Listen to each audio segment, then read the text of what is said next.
nombre de Jesús, estas peticiones que hoy han sido presentadas, amado Dios. Oramos, Padre amado, por esas peticiones de sanidad, Señor. En el nombre de Jesús invocamos el nombre de Jehová Rafa.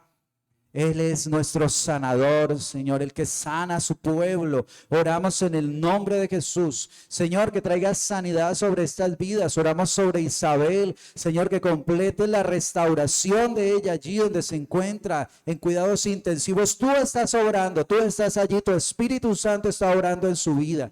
Señor, por la vida de Luz Dari también ponemos hoy delante de ti esta petición. Señor, glorifícate allí en su cuerpo, restáurala, levántala en el nombre de Jesús. Oramos, Padre Celestial, que seas tú glorificándote de una manera poderosa. Toda necesidad hoy de sanidad la presentamos, Señor. En el nombre de Jesús trae sanidad sobre la vida de mi hermana Mariela, Señor, sobre la vida de mi hermana Ana, sobre la vida de mi hermana Fabiola. Padre Celestial, tú conoces aquí cuántos necesitan hoy que tú extiendas tu mano poderosa y sanadora. Cuántos, Señor, Señor, tienen hoy esa necesidad, que sean recibiendo en el nombre de Jesús sanidad, en el nombre y para gloria tuya, Señor. Aleluya. Oramos también, Señor, por esta familia, Señor, de Patricia. Oramos que tú fortalezcas esta familia, la bendiga, la levantes, Señor amado. Mira su necesidad, Señor, en esta hora. Oramos por toda esta familia, Señor, que ha perdido un ser querido. Señor, glorifícate en ellos, fortalécelos. Sabemos que no es fácil pasar por un momento de esto, pero tú das consuelo, Señor, en medio de las dificultades, en medio del valle de sombra, de muerte, Señor. Tú has prometido que tú estarás con nosotros, Señor. Hoy pedimos tu consuelo, Señor, tu fortaleza para ella. Toda necesidad, Señor, en esta hora la presentamos delante de ti y oramos creyendo, Señor, que tú has escuchado esta oración y que tú la respondes conforme a tu gran poder y misericordia, Señor. Derrama, Señor, esa respuesta, esos milagros, esas sanidades sobre tu pueblo y sobre todo aquel que escucha, Señor, y que cree en ti, en el nombre de Cristo Jesús. Amén y amén. Amén. Gloria a Dios.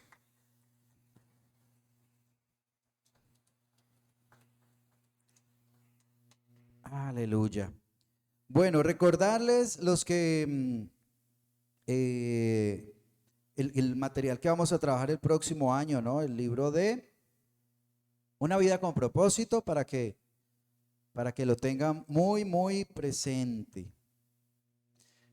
Gloria a Dios. Quiero invitarle ahora a la palabra de Dios, a la epístola de Santiago, en el capítulo 1.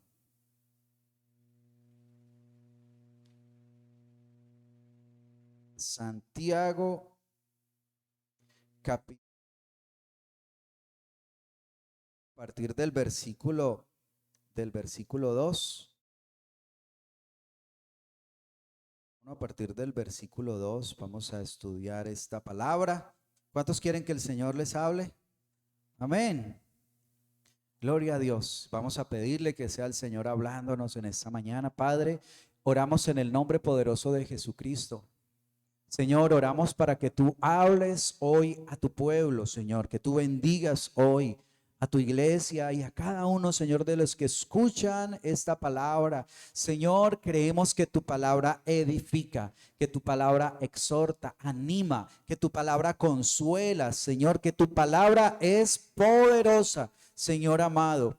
Y a esa palabra venimos hoy, Señor, a escudriñarla y a pedirle, Señor, que a través de ella seas tú hablándonos, Señor, con tu Espíritu Santo. Trae revelación, trae entendimiento, Señor. Y ayúdame, Padre amado, Señor, para que seas tú hablando, Señor, que sean tus palabras, Padre Celestial. Te lo pedimos en el poderoso y maravilloso nombre de Cristo Jesús.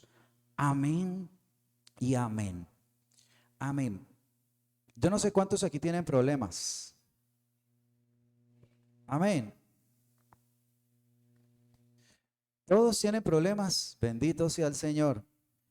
¿Qué hacer con tantos problemas? Es el nombre de nuestra reflexión el día de hoy. ¿Qué hacer con tantos problemas? No sabemos ni qué hacer con tantos problemas, ¿cierto?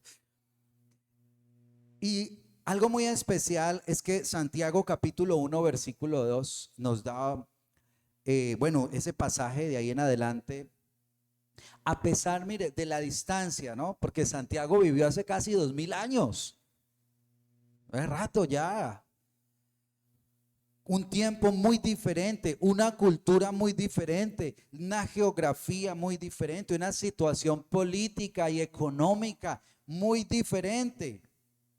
Pero ¿sabe que es una palabra que puede hablarnos hoy? Amén. A los hijos de Dios en pleno siglo XXI, en pleno 2022, ya rayando el 23. Hay algo que nos une mucho a esta palabra y son las pruebas y los problemas.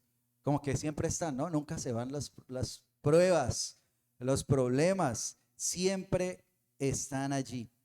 Y vamos a ver qué puede hablarnos hoy la Biblia en momentos de pruebas y dificultades. Precisamente hace un momento orábamos por situaciones difíciles de enfermedad, situaciones de tristeza muy grandes, de depresión. Pero miremos lo que nos habla aquí la palabra de Dios. Dice allí Santiago capítulo 1 versículo 2. Hermanos míos, tened por sumo gozo cuando os halléis en diversas pruebas, sabiendo que la prueba de vuestra fe produce paciencia, mas tenga la paciencia su obra completa, para que seáis perfectos y cabales, sin que os falte cosa alguna. Y si alguno de vosotros tiene falta de sabiduría, pídala a Dios, el cual da a todos abundantemente y sin reproche, le será dada. Pero pida con fe, no dudando nada, porque el que duda es semejante a la onda del mar, que es arrastrada por el viento y echada de una parte a otra. No piense, pues, quien tal haga, que recibirá cosa alguna del Señor. El hombre de doble ánimo es inconstante en todos sus caminos. El hermano que es de humilde condición, gloríese en su exaltación. Pero el que es rico, en su humillación, porque él pasará como la flor de la hierba. Porque cuando sale el sol con calor abrasador, la hierba se seca, su flor se cae y perece su hermosa apariencia. Así también se marchitará el rico en todas sus empresas. Bienaventurado el varón que soporta la tentación, porque cuando haya resistido la prueba, recibirá la corona de vida que Dios le ha prometido a los que le aman. Amén. Gloria a Dios. La prueba. Vamos a ver qué nos habla la palabra de Dios acerca de la prueba, esos problemas que llegan a nosotros en forma de prueba. Primero, tenemos que entender algo. Nosotros primero tenemos que entender el problema o el propósito de la prueba, del problema. Y es que la prueba lo que hace es formar nuestro carácter. Se prueba nuestro carácter. Y le hago una pregunta, pregunta. ¿Cómo estás enfrentando la prueba? Interesante. Ha venido la prueba. ¿Usted cómo la está enfrentando? O si la está enfrentando, o si le está huyendo, o si se quiere esconder de la prueba, del problema. ¿Cómo está enfrentando esa prueba? Ahora, no sé qué pruebas pueden haber, pero me imagino pruebas y dificultades y problemas que vienen, problemas familiares, ¿cierto? En ese tiempo ha venido un problema muy común, es ese distanciamiento, ¿no? Ese distanciamiento social que nos hablaban hace unos días en la pandemia, como que se quedó el distanciamiento, familias distantes, sí.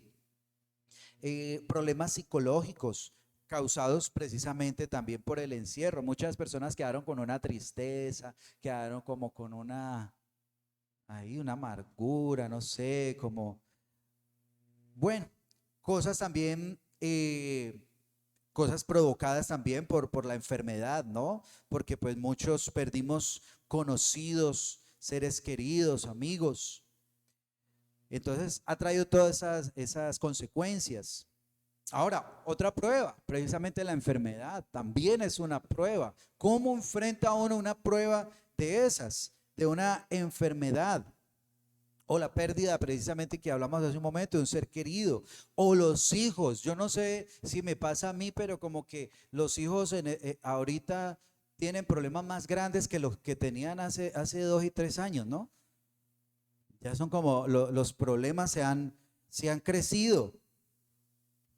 ¿Sabe que los cristianos del primer siglo tenían también grandes problemas? También tenían dificultades. También tenían problemas familiares por causa de su fe. Ellos por ser creyentes, eso causaba un problema entre aquellos que habían creído y los que no creían en Jesucristo. Había problemas dentro de la iglesia.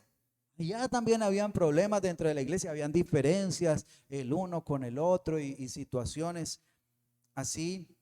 Había persecución también. Eran perseguidos por la sociedad, eran perseguidos inclusive por el gobierno. El gobierno no los quería porque allá se promovía algo muy diferente a lo que ellos creían, ¿no? Ellos creían en los valores del reino de Dios, ellos creían en los principios de la palabra de Dios y la sociedad se mueve hacia otras cosas, ¿no?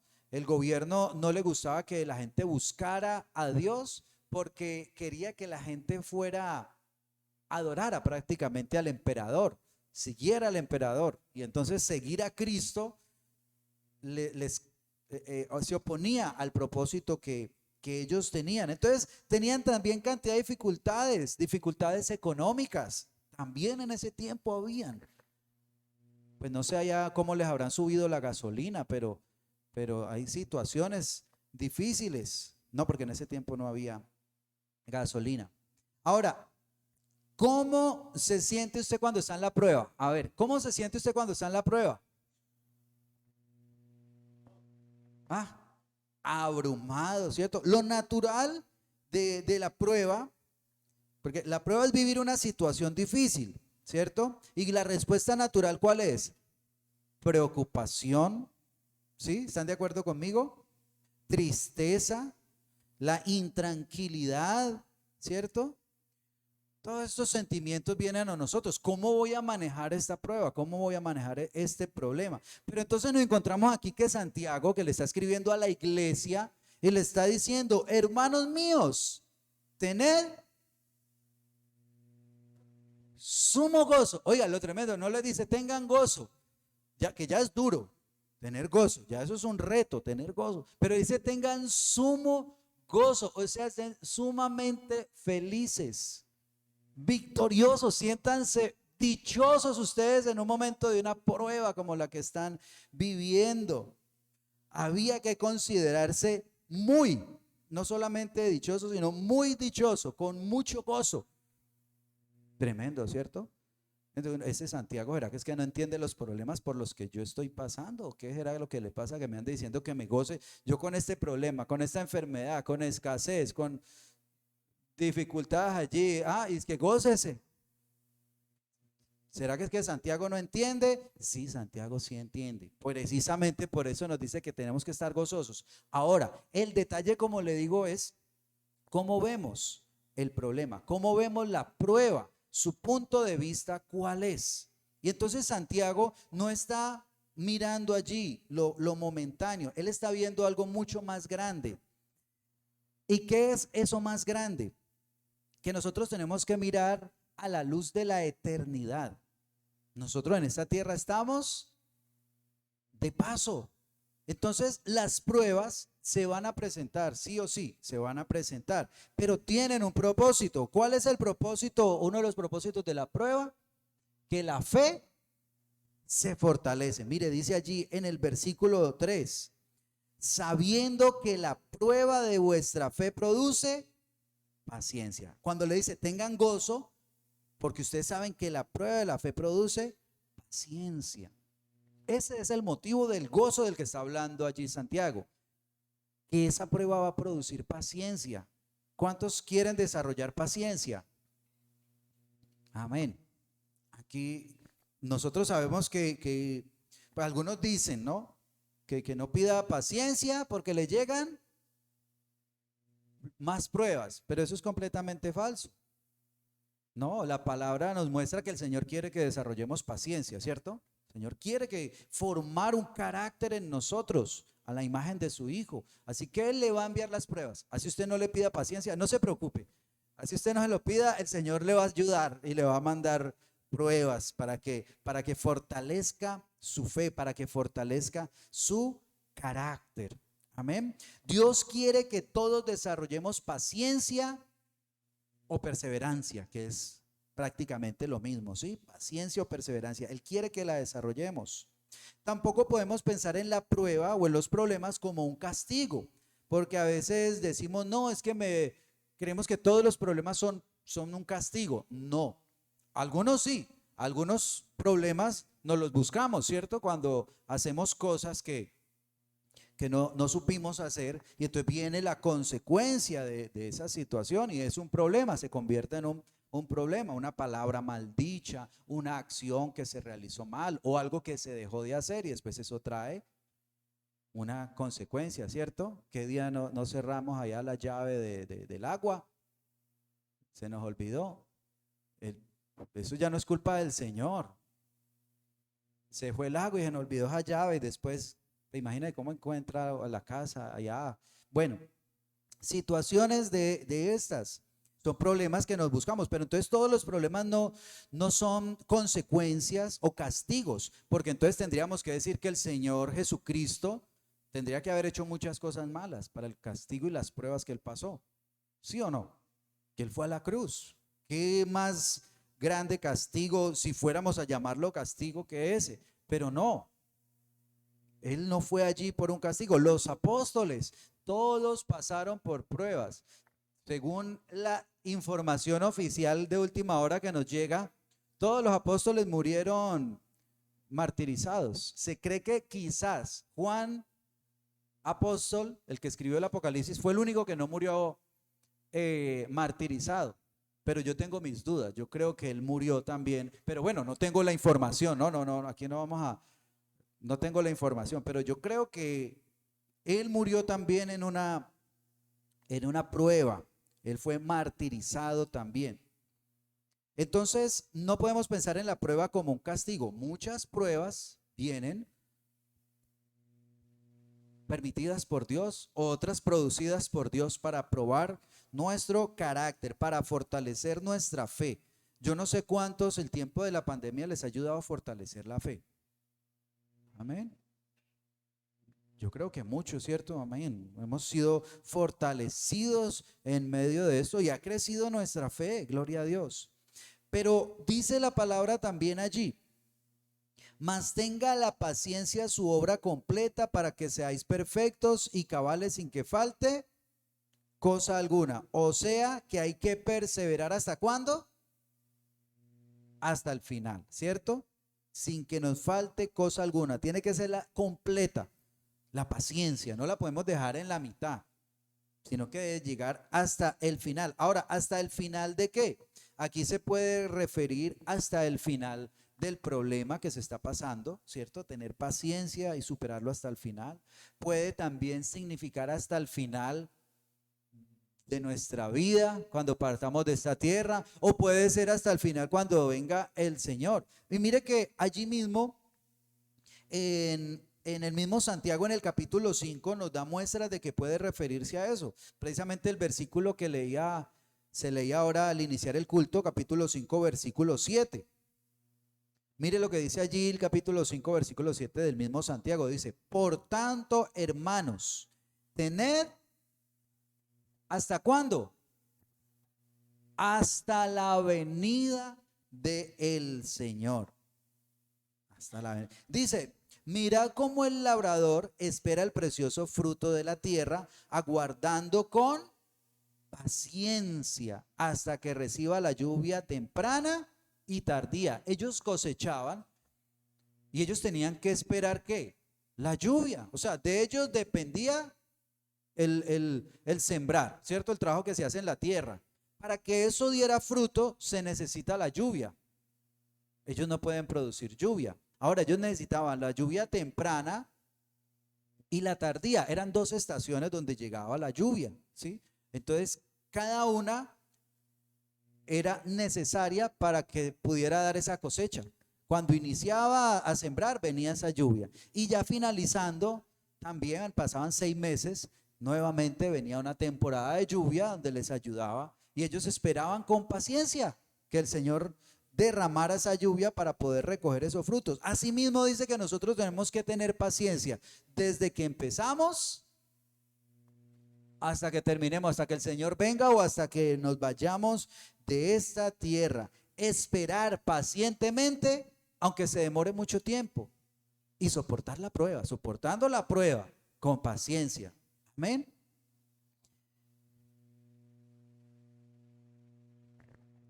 Alegrarnos en la prueba porque estamos creciendo. Dígale al que está a su lado, alégrese en medio de la prueba porque está creciendo.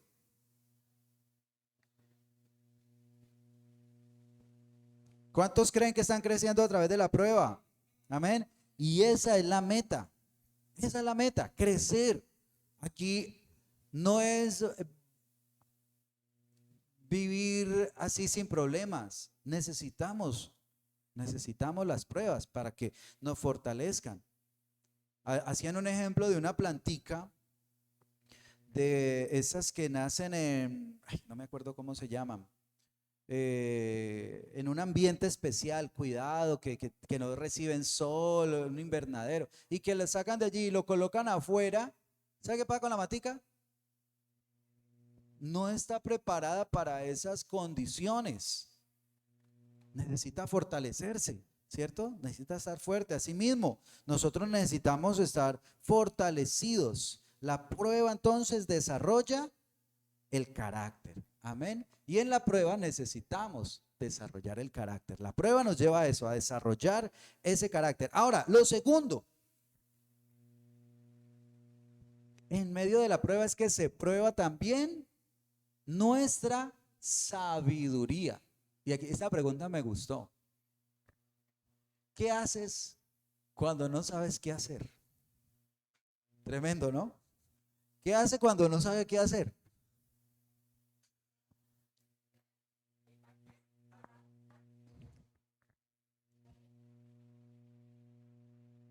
Oiga, si hay momentos donde uno no ha sabido qué hacer, ha sido en este último tiempo, ¿cierto? Han venido cosas que uno no sabe qué hacer. Hablamos con los pastores acerca de esta cuestión de las transmisiones. Nadie sabía transmitir, nadie sabía una videollamada. Algunos, de pronto los muchachos algo habrán, pero nos tocó aprender, ¿cierto? Esa tecnología. Yo ahorita veo que las hermanas, esos son tremendas, ¿no? Espere que voy a una videoconferencia, pero eso hace 2 años que ¿cómo? ¿Y eso cómo es? ¿Con qué come? Que mándeme el link. El link.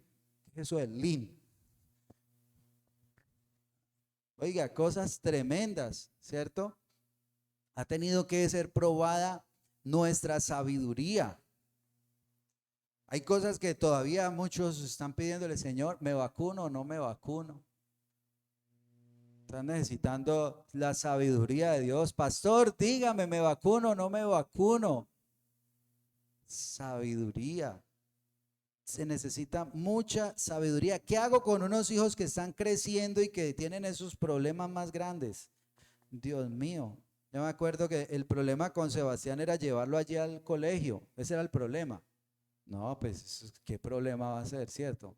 Ahora de la universidad, ya hay otros retos, otras cosas que vienen, ¿cierto? Por allá las que están graduando hijos en este año, qué bendición. Ya vienen otros tipos de retos donde vamos a necesitar sabiduría. También en este tiempo, ahorita fin de año, vienen muchas preguntas. Venga, pastor o señor, no, yo creo que es mejor que le pregunte al Señor. Si el Señor no le responde, pues, pero el Señor le va a responder. ¿Será que voy allá a la fiesta de mi familia de fin de año? Que necesita sabiduría. En este tiempo necesitamos actuar con mucha sabiduría. Tiene que saber cómo actuar en este tiempo, ¿cierto? Y si no sabe cómo actuar, pues hay que pedir la dirección correcta, hay que buscar esa sabiduría. Debo complacer a la gente del mundo para no parecer religioso o fanático. Hay muchas cosas en las que se necesita tener sabiduría. También los primeros cristianos debían enfrentar pruebas de sabiduría. Ellos, por ejemplo, preguntaban, venga, o sea, mi relación con este gobierno, por ejemplo, nos están persiguiendo. Y entonces un emperador que no nos quiere, ¿cómo nos relacionamos con ese tremendo, cierto? Persiguiéndolos para matarlos. Muchos los mataron como mártires. ¿Y cómo debía ser su comportamiento con ellos? Tenían que pedirles sabiduría a Dios porque ellos no podían ser rebeldes. Nosotros como cristianos no podemos ser rebeldes al gobierno, tenemos que obedecer al gobierno, pero ¿hasta dónde? ¿Hasta dónde sí? ¿Hasta dónde no? ¿Cierto? Otros problemas que ellos tenían donde necesitaban sabiduría, cómo solucionar problemas con los hermanos en la iglesia. También, muchos tenemos, de pronto no con los hermanos de la iglesia, o de pronto sí, yo no sé, pero hay dificultades con otra persona. ¿Cómo manejar esas situaciones con sabiduría?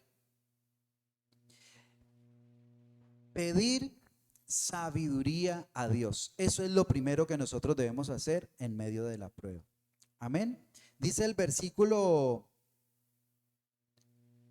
5. Y si alguno de vosotros tiene falta de sabiduría, pídala a Dios, el cual da a todos abundantemente y sin reproche le será dada. Mire, usted necesitando sabiduría y el Señor con toda la sabiduría y con ganas de darle esa sabiduría.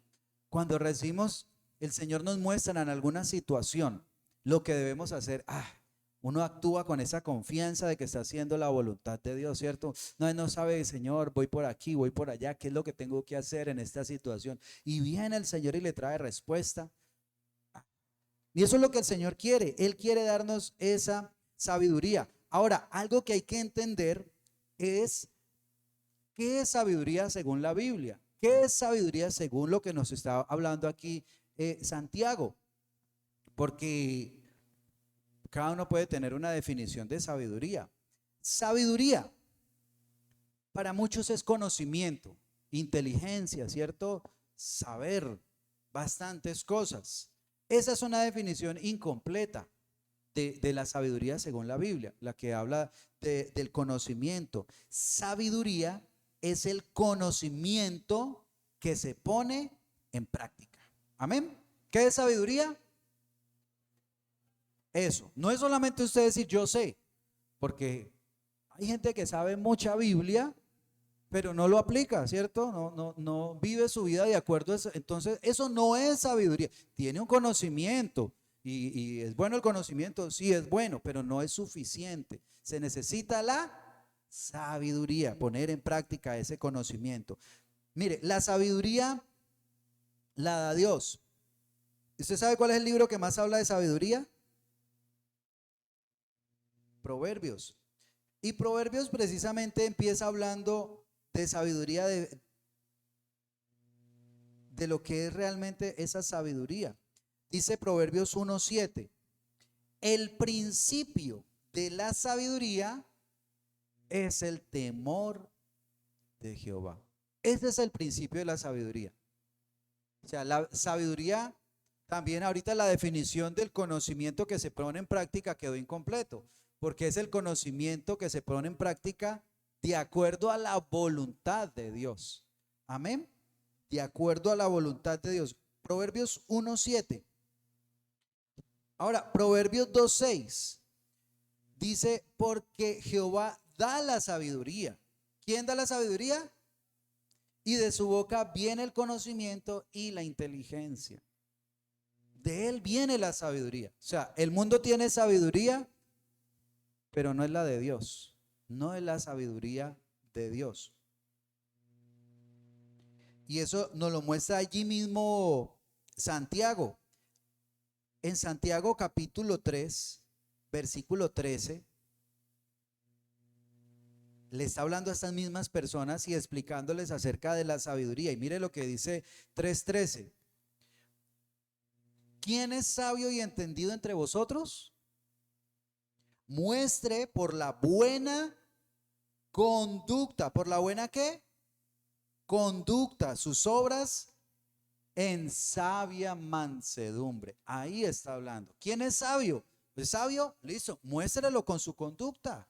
Muéstrelo cómo usted actúa. Ahí nos damos cuenta realmente si es una persona sabia. Mostrar por las obras esa sabiduría.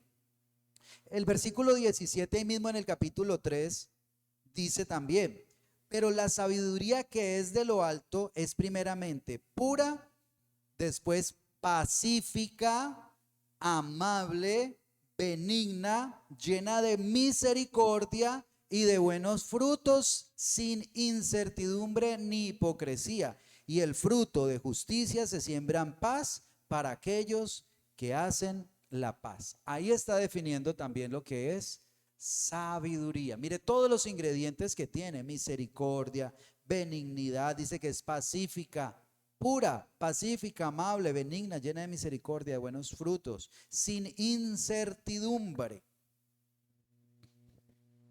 Entonces, el sabio no es el que sabe mucho, sino el que sabe la voluntad de Dios y actúa de acuerdo a la voluntad de Dios. ¿Ustedes se acuerdan que hay un versículo que dice, pero sed hacedores y no solo oidores? Ese está también en Santiago, capítulo 1, versículo 22.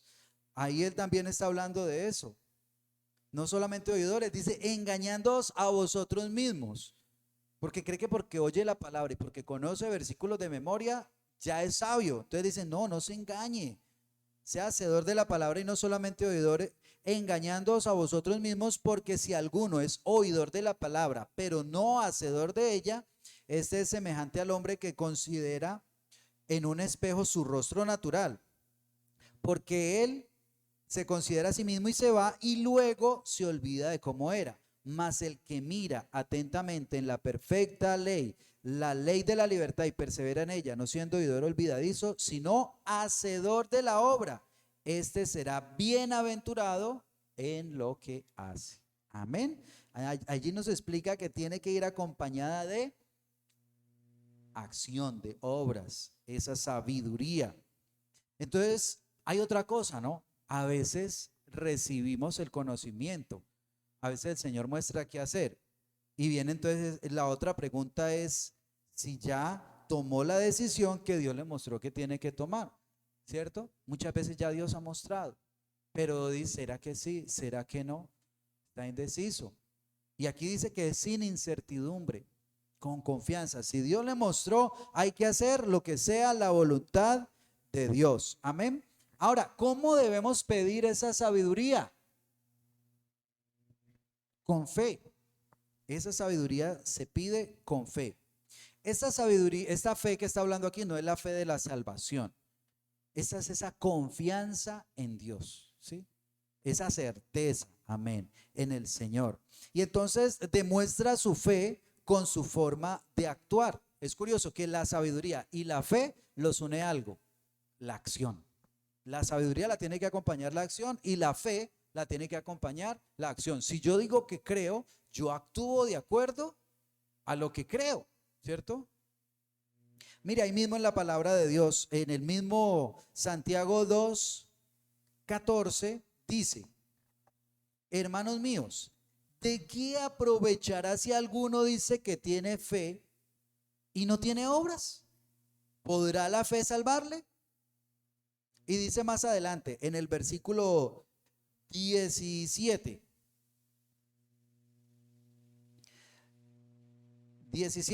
así también la fe, si no tiene obras, es muerta en sí misma, esa fe. Así nos dice el Señor que debemos pedir nosotros esa sabiduría. Y un último versículo, el 22, dice, ¿no ves que la fe actuó juntamente con las obras y que la fe se perfeccionó por las obras? Amén. Entonces, cuando pedimos con fe, tenemos que pedir con esa certeza y con esa convicción de actuar también de acuerdo a lo que Dios, a la sabiduría que Dios nos dé. Amén. Ahí, volviendo al pasaje que estamos estudiando, a Santiago 1, dice el versículo 7 y 8, no piense pues quien tal haga que recibirá cosa alguna del Señor, O sea, el que pide sin fe, ¿cierto? El hombre de doble ánimo es inconstante en todos sus caminos. ¿Qué es un doble ánimo? ¿Qué es un inconstante? Que tiene un pie en el mundo. O sea, un día le creo a Dios y al otro día no le creo a Dios, le creo. Entonces dice que debemos tener una fe firme en el Señor, una fe constante que quiere agradar a Dios. Amén. Que está buscando es eso, agradar a Dios, no agradar al mundo ni a sí mismo, sino agradar a Dios. Entonces, en la prueba, ¿qué se necesita? Sabiduría. Pero la sabiduría tenemos que pedirla ¿cómo? Con fe. Muy bien. Y lo tercero. Bueno, y lo tercero, y nos falta otro. Lo tercero, ¿qué es? La prueba, se prueba nuestra dignidad. No encontré una palabra fácil para eso, pero ya vamos a hablar de esto. Ahí mismo en el capítulo 1, versículo 9 dice, el hermano que es de humilde condición, gloríese en su exaltación. O sea, el hermano que tiene escasos recursos, gloríese por ser pobre. Parece un poco contradictorio, ¿no? ¿Usted cómo se siente cuando le faltan recursos?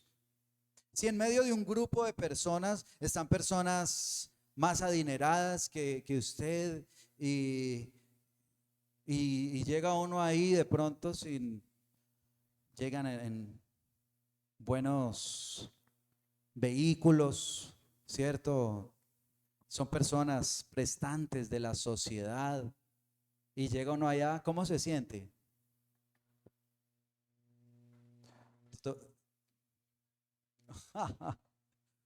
Tremendo. Mire que uno muchas veces el valor como persona, muchas veces las personas lo definen, valga la redundancia, por su economía, por sus recursos, por lo que tiene. Ahora, la palabra está hablando a eso porque precisamente dentro de la iglesia a la que le está hablando habían personas de escasos recursos, ¿no? Allí están entendiendo, hay personas adineradas y hay personas no tan adineradas, más bien con escasos recursos. Entonces, ¿qué pasaba allí? Que los que tenían buenos recursos eran los exaltaba. La misma iglesia les daba mucha importancia y al que tenía poquitos recursos lo menospreciaba. Eso sucedía. Nada parecido a lo que pasa en la sociedad hoy en día, ¿no? Nada parecido a lo que está sucediendo hoy.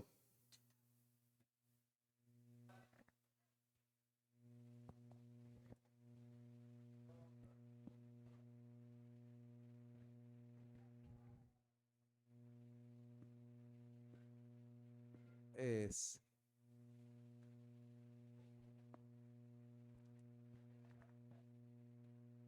vamos para allá precisamente.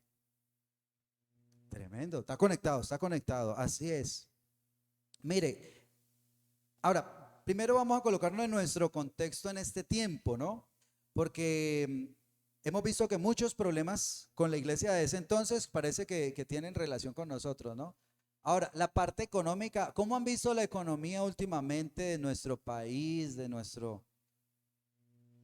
un poquito afectada también, ¿cierto? Ha llegado el encarecimiento de muchos productos, inflación, la canasta familiar, eh, el alza del dólar. Ahora, el problema aquí no es la escasez solamente, sino ese paradigma, ese pensamiento del que tiene poco dinero vale menos. Por eso es que viene esta palabra, de que el que es humilde, de humilde condición, gloríese en su exaltación. Y algunos piensan que el que tiene mucho dinero es más bendecido, es hijo del rey de reyes, ¿cierto? Entre los cristianos a los que le escribe Santiago pasaba también esta misma situación.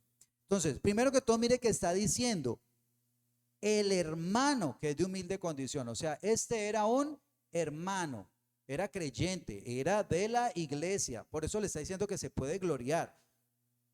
Ese es uno de los motivos. El hermano que es de humilde condición gloríese en su exaltación. ¿Cuál es la exaltación del pobre? Oiga, a mí me puso esa pregunta, ¿cuál es la exaltación del pobre? Y empiezo uno a recordar versículos que el Señor sí le habla mucho a los pobres. Bienaventurados los pobres. No solamente los pobres de espíritu, también le dice bienaventurados los pobres, los que tenían escasos recursos. Entonces sí, la Biblia habla varias veces de eso, pero ¿por qué son bienaventurados? ¿Por qué deben, como dice aquí, gloriarse en su exaltación? Pues mire lo que dice, la respuesta nos la da la misma palabra. A mí me gusta cuando el mismo Señor el que contesta, ¿cierto? Capítulo 2, versículo 5 dice, hermanos míos, amados, oíd, ¿no ha elegido Dios a los pobres de este mundo para que sean ricos en fe y herederos del reino que ha prometido a los que le aman? ¿En qué son ricos los de escasos recursos? En fe, ¿cierto? Son ricos espiritualmente. Ah, eso sí me he podido dar cuenta. Cuando faltan los recursos, hay que aumentar la fe. ¿De quién depende cuando no hay recursos? De Dios. Ah, eso sí, mejor dicho, ore yo. Pero cuando, ¿cómo? Él es el que provee, amén. Pero cuando usted tiene dinero en el bolsillo, ¿cierto? A uno le ha pasado, le llegó el problema. Hace unos días llegó una situación, pero ahí está el bolsillo que respalda. No hay necesidad de fe, pero cuando llega el problema y usted mira el bolsillo y Padre Celestial, ¿qué hay que hacer? Aumentar la fe, Señor. Usted es el único porque aquí no hay nada más. ¿Cómo hacemos? Ricos en la fe y herederos del reino que Dios ha prometido a los que le aman. Además, también la palabra nos muestra otra cosa. En el capítulo 4, versículo 6, dice el Señor, a ver si lo encuentro, pero Él da mayor gracia. Por eso dice, Dios resiste a los soberbios y da gracia ¿a quiénes? Ahora, hay que entender que esta humildad de la que está hablando no es humilde de pobreza, sino que es humilde de que es una persona que no anda creyéndose más que los demás. Pero precisamente la escasez lleva a eso, ¿no? A ser una persona humilde. Todo lo contrario, cuando hay bastantes recursos, aunque eso no es exclusivo, ¿no? Uno conoce gente que tiene recursos y que es humilde y gente que no tiene recursos y no es nada humilde, ¿no? Eso también sucede. Pero la regla normal nos muestra es eso, la humildad. Una persona que es pobre es humilde, tiene fe, depende de Dios. El rico es orgulloso y su confianza está en las riquezas, en su dinero. Ahora, le dice otra cosa también, volviendo aquí a Santiago, capítulo 1, versículo 10, ya le habla al rico, dice, pero el que es rico en su humillación, o sea, a este le está diciendo gloríese en su exaltación y a este le está diciendo gloríese también que se gloríe, pero ¿en qué? En su humillación. ¿Por qué? Porque el rico tiene que reconocer que el pobre tiene más riqueza espiritual, ¿sí? Tiene más fe que él. Entonces debe buscar hombre, tener esa fe que tiene el otro. Debe buscar esa fe. Es pobre espiritualmente y en el caso de lo que pasaba aquí en Santiago, eran personas egoístas. Claro que esos eran los ricos del tiempo de Santiago. Los ricos de ahora, bueno, ¿no? Los de ahora son diferentes.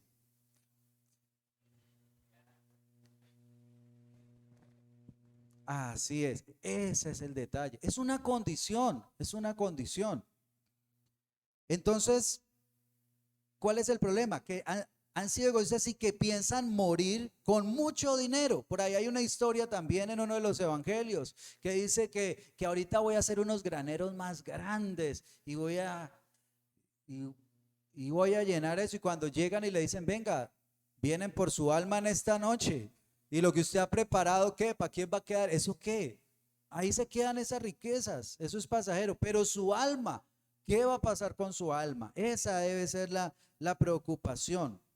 Y entonces aquí muestra la palabra de Dios en Santiago 5, dice el versículo 1, vamos ricos, llorad y aullad por las miserias que se os vendrán. Vuestras riquezas están podridas y vuestras ropas están comidas de polilla. Vuestro oro y vuestra plata están enmohecidos y su moho testificará contra vosotros y devorará todas vuestras carnes como fuego. Habéis acumulado tesoros para los días postreros. ¿Qué está diciendo? El problema no era que tuvieran riqueza, sino que la amontonaban y la amontonaban al punto que eso hasta le cogía, se dañaba de tanto que había acumulado.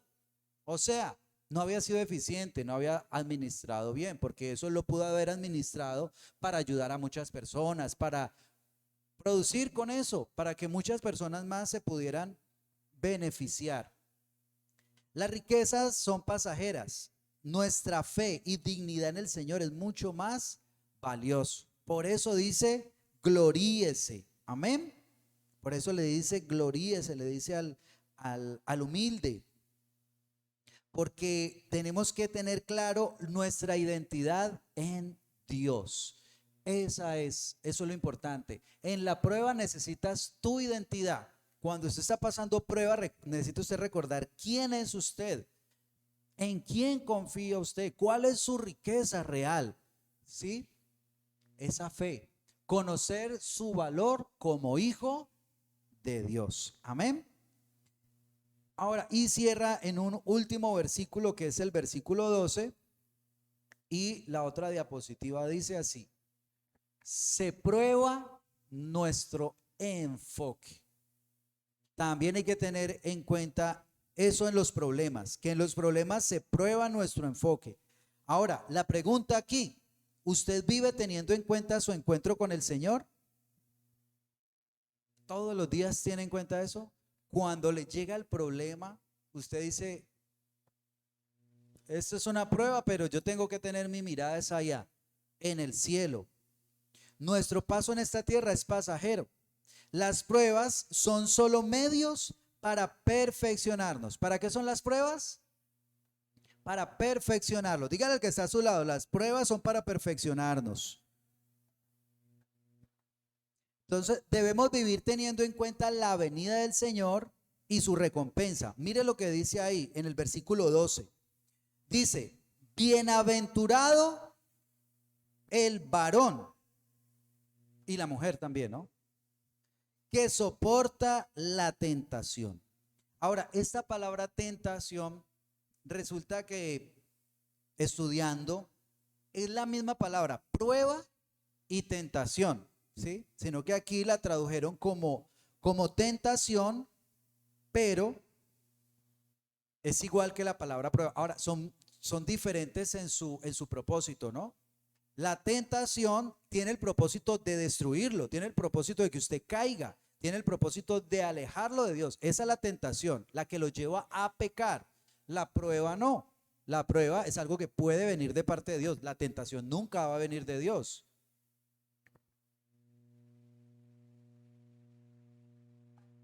Bueno, ahí ya es otra cosa. La prueba, ustedes se acuerdan lo que le pasó al Señor Jesús cuando fue probado. Él se fue al desierto. ¿Cuál era la prueba? 40 días de ayuno. Esa era la prueba. Pero ¿sabe a quién le gusta aparecerse en medio de las pruebas? A ese, el cachudo. Y entonces él convirtió esa prueba en una tentación. Empezó a tentar durante esos 40 días al Señor Jesús.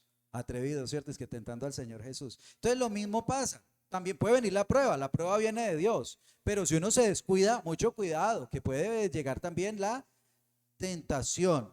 Entonces, esta palabra aquí, tentación,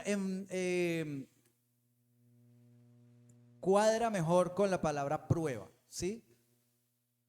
Bienaventurado el varón que soporta la prueba, porque cuando haya resistido la prueba, recibirá ¿qué? La corona de vida que Dios ha prometido ¿a quiénes? A los que le aman. Entonces, eso es algo que tenemos que tener siempre presente. Cuando viene la prueba, recuerde que la prueba, así como cuando uno le hacen el examen, cuando usted le hacen el examen y gana el examen, pues viene la recompensa, ¿sí o no? Una buena calificación o de acuerdo a la situación en la que esté, pues viene esa recompensa. Sabe que muchas veces la prueba llega y cuando no se tiene en cuenta esto, las personas se han apartado del Señor por falta de esa paciencia. Llegó la prueba, yo he conocido, fueron pruebas, no fueron tentaciones, fueron pruebas. Y le llegó la prueba y se dejó derribar por la prueba.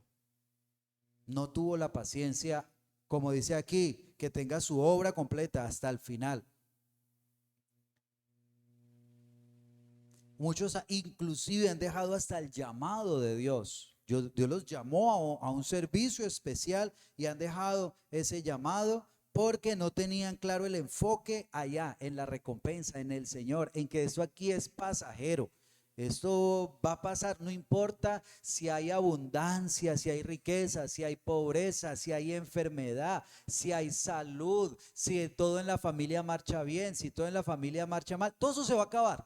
Eso no va a ser eterno, eso algún día se va a acabar. Por ahí decía el sabio, no hay mal que dure 100 años. Se va a acabar, la prueba tiene un día en que va a terminar, así sea el día que ya tengamos que encontrarnos con el Señor, pero se va a acabar, esa prueba se va a acabar, pero en cambio nuestra alma sí va a seguir y nos vamos a tener que encontrar en el Señor, amén. Y entonces uno, ¿te imaginas encontrarse con el Señor y no, Señor, no pude aguantar la prueba? Ah, bueno, no, entonces allá abajo lo están esperando. No, que no vaya a ocurrir una cosa de esas. Que lleguemos, ¿cierto? A la prueba, superé la prueba. Ah, bien, siervo bueno y fiel. En lo poco has sido fiel, en lo mucho te pondré. Entra al gozo de tu Señor y tenga la corona de vida. Corona de vida eterna. Amén.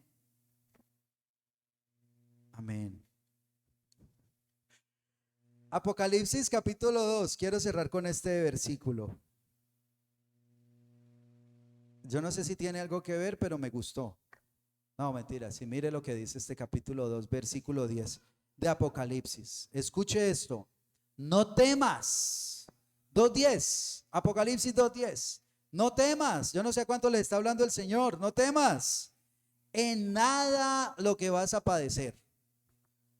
Bueno, aquí sí dice una cosa que se lo dijo a la iglesia de Esmirna. Dice, he aquí el diablo echará a algunos de vosotros en la cárcel para que seáis probados. O sea, está avisando que viene la prueba. Dice, y tendréis tribulación por 10 días. Pero termina diciendo, sé fiel hasta la muerte y yo te daré la corona de vida. Amén. No importa la prueba, recuerde que el Señor nos tiene corona de vida. Amén. Tiene la vida eterna para nosotros. Aleluya. Amén.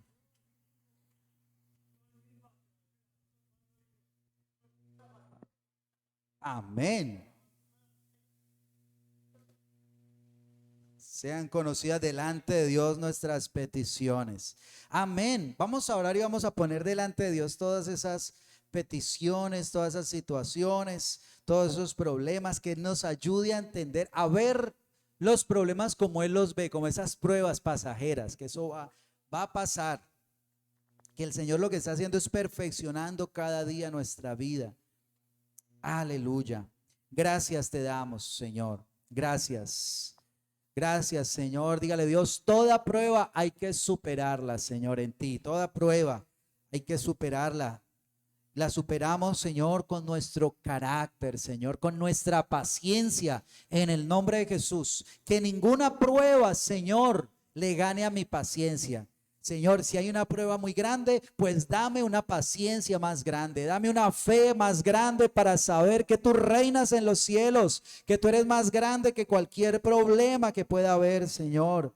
Dios, Señor, tú ves la prueba como una oportunidad para fortalecer nuestro carácter, Señor. La prueba, Señor, nos muestra que necesitamos sabiduría y la prueba nos da esa oportunidad de pedirte sabiduría, Señor, cuando no sabemos qué hacer. Qué bueno, porque sabemos que podemos acudir a ti, Señor, que podemos clamar por sabiduría y que en medio de la prueba tú nos vas a hacer más sabios, Señor. Gracias, Señor, por esas pruebas, porque a veces, Señor, la prueba nos hace sentir menos, nos hace sentir que valemos poco, Señor. Muchas veces la escasez, Señor, también nos pone a prueba, pero recordamos, Señor, que cuando hay escasez, que cuando nos falta algo, Señor, nos recuerda que somos hijos de Dios y que nuestro valor no nos la dan las riquezas, no nos lo dan la posición económica. Nuestra identidad, nuestro valor, nuestra dignidad nos la das tú, Señor. Somos hijos de Dios. Eso es lo más importante, Señor. Somos hijos de Dios. Recordamos que somos valiosos, que esa es nuestra riqueza, Señor, que somos tus hijos. Señor, y tú nos pides que recordemos esto cuando venga la prueba. Somos hijos de Dios, Señor. Somos valiosos para ti, Señor. Gracias, amado Dios, porque eres tú el que cuida de nosotros, Señor. La prueba nos recuerda que eres tú el que cuida de nosotros, que tú estás atento, Señor, a nuestras situaciones, que tú estás atento, Señor, a cada problema, que tú los escuchas, Señor, y que a través de ellos tú nos estás perfeccionando, nos estás puliendo, Señor. Muchas pruebas las vas a quitar, Señor. Llegarán otras, Señor, pero cuando lleguen las otras vamos a estar más fortalecidos, Dios. Señor, gracias, gracias, Señor. Gracias porque en ti encontramos confianza. Señor, porque hoy podemos tener gozo en medio de la prueba, Señor. Podemos tener sumo gozo, mucha alegría por lo que tú estás haciendo, Señor, por lo que nos darás, Señor, en el cielo. Hoy podemos gozarnos, Señor, en ti, porque sabemos que la prueba no solamente desarrolla nuestro carácter, la prueba también va a permitir que recibamos recompensa. Señor, gracias. Yo te pido que bendigas a tus hijos, que bendigas a tu pueblo, que los fortalezcas en medio de la prueba, Señor. Muchos necesitaban, Señor, recordar que la prueba será pasajera, Señor. Necesitaban recordar que tú permaneces fiel y que estás con nosotros, que tú nos darás la victoria, Señor, en el nombre poderoso de Cristo Jesús. Amén y amén. Amén. Gloria a Dios.